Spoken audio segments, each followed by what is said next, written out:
Apple's long, litigious, and messy fight with Qualcomm may have reached its climax on Wednesday, as Qualcomm's chief financial officer announced during an earnings call that Apple will no longer use its modems for future iPhones. The Apple-Qualcomm fight centered on Apple's displeasure at forking over as much as $30 in royalties to Qualcomm for every iPhone sold.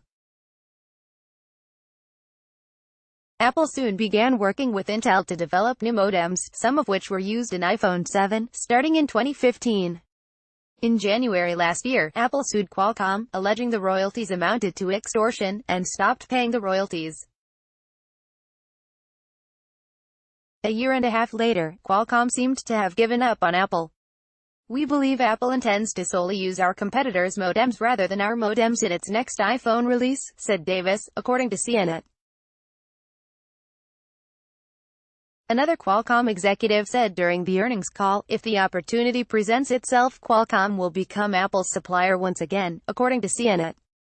Get tech news in your inbox weekday mornings. Sign up for the free Good Morning Silicon Valley newsletter.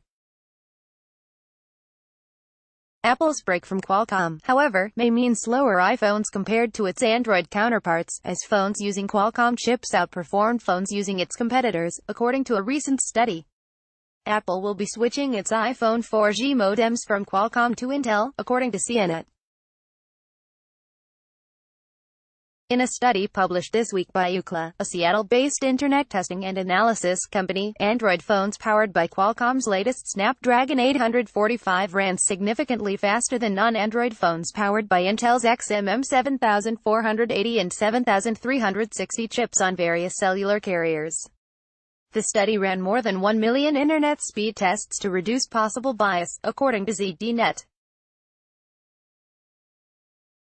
Qualcomm said in a press release Ookla's test proved that real-world data supports Qualcomm Technologies' claims of superior wireless performance. In a countersuit by Qualcomm against Apple in April last year, Qualcomm alleged that Apple throttled data speeds in iPhone 7 models with Qualcomm chips to match the slower iPhones with Intel chips. Qualcomm alleged Apple chose not to utilize certain high-performance features of the Qualcomm chipsets for the iPhone 7, and that Apple falsely claimed that there was no discernible difference between iPhones with Qualcomm's chipsets and iPhones with Intel's chipsets, even when the Qualcomm-powered iPhones nonetheless outperformed the Intel-powered counterparts.